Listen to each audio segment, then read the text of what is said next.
பயனுள்ள விடைப்பதிவு. இந்த விடை முழுவதும் பாருங்க. இந்த பாம்பு என்ன செய்து பாருங்க. மின்னல் வேகத்தில் தாவி கடிக்கும் பாம்பு. இது ஒரு வெனமஸ் ஸ்னேக் தான். அது பார்த்தீங்களா? ஸோ அதுவும் இல்லாமல் அந்த உடம்ப செதிலோட செதில் உரசி தான் அந்த பாம்பு சத்தத்தை எழுப்புது. இந்த பாம்பு தெரிஞ்சுக்கிடுவோம். ஸோ இந்த பாம்போட பெயர் தான் வந்து சாஸ்கல் வைப்பர், அதாவது சுருட்டை விரியன். இது ஒரு வெனமஸ் ஸ்னேக், அதாவது நஞ்சு உள்ள பாம்பு. இந்த பாம்போட சைஸ் வந்து ரொம்ப சிறிதாக தான் இருக்கும். அதிகமாக நம்ம பார்த்த உடனே சுருண்டு படுத்து மின்னல் வேகத்தில் தாவி கடிக்கக்கூடிய குணம் உள்ளது. இந்த பாம்புகள் எங்கெல்லாம் காணப்படும் அப்படின்னா, அதாவது வறண்ட பூமி இருக்கு பார்த்தீங்களா, மலை பிரதேசம் பார்த்தீங்களா, சரள சரையாக இருக்கு பாருங்களேன், அந்த கல்லீடுக்கெல்லாம் அந்த பாம்புகள் அதிகமாக இருக்கும்.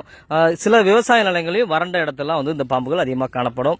அதுவும் இல்லாமல் இந்த பாம்புகளை இருந்துச்சுன்னா இருக்கவே தெரியாது. எப்படி இருக்கு பார்த்தீங்களா, ஒரு சின்ன செடியில் அப்படியே சுருண்டு அழகாக தூருக்கு அடியில் படுத்து கிடக்கும். அந்த பாம்பு இருக்கவே தெரியாது. தெரியாமல் மிதிக்கும் போது இந்த பாம்புகள் மின்ன வேகத்தை கடிப்பட்டு நம்ம பெரிய பிரச்சனையாக வரும். இந்த பாம்பு கடிச்சு அப்படின்னா கடிப்பட தடம் எப்படி இருக்கு அப்படின்னா, கடிச்ச உடனே வந்து அந்த இடத்துல வந்து வீக்கம் அதிகமாக இருக்கும், வலியும் அதிகமாக ஏற்படும். அதுபோக இந்த சுட்டு பாம்பு கடிச்சுன்னு கடிப்பட்ட இடம் வந்து சிவந்து காணப்படும், 2 பற்கள் இருக்கும். இதை பார்த்து தெரிஞ்சுக்கலாம் இந்த பாம்பு கடிதாண்டு.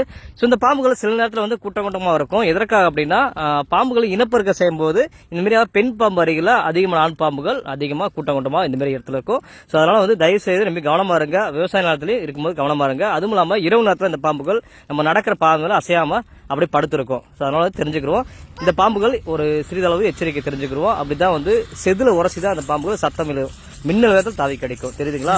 பார்க்கலாமா?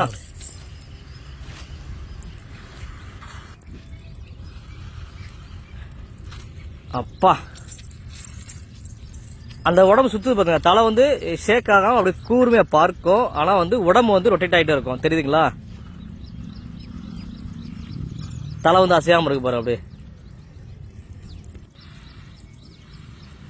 ஸோ இப்படிதான் வந்து சுட்டு பாம்புகள் கோபமா இருக்கும் போது இப்படித்தான் வந்து சுருண்டு படுத்து அப்படியே தலையை மின்னல் வேகத்தில் வந்து நம்மளை தாக்கும். ஸோ தெரிஞ்சுக்கிடுவோம். சாஸ்கல் வைப்பர் இப்படித்தான் இருக்கும். இந்த பாம்பு பார்த்தீங்க அப்படின்னா சற்று தூரமாக போயிடுங்க. இந்த பாம்பு பார்த்து நம்ம தெரிஞ்சுக்கிறோம். ஸோ இந்த வீடியோ பதிவை நண்பர் அனைவரும் ஷேர் பண்ணுங்க, அவங்களும் பார்த்து எச்சரிக்கையாக இருக்கட்டும். ஸோ என்னன்னா வந்து பாம்புகள் பற்றி நம்ம தெரிஞ்சே ஆகணும். ஏன்னா வந்து நம்ம இந்தியாவில் வந்து விஷமுள்ள பாம்புகள் ரொம்ப குறைவாக இருக்குது. விஷமற்ற வகை பாம்புகள் தான் அதிகமாக இருக்குது. ஸோ நிறைய பேர் வந்து பாம்பு கடிச்சாலே நம்ம இறந்துருவோம் அப்படின்னு நினைக்கிறீங்க. அதெல்லாம் கிடையாது.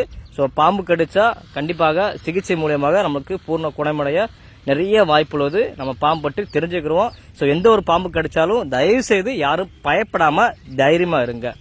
மீண்டும் சந்திப்போம். தொடர்ந்து வீடியோ பாருங்க, பயன்பெறுங்க. நன்றி, வணக்கம்.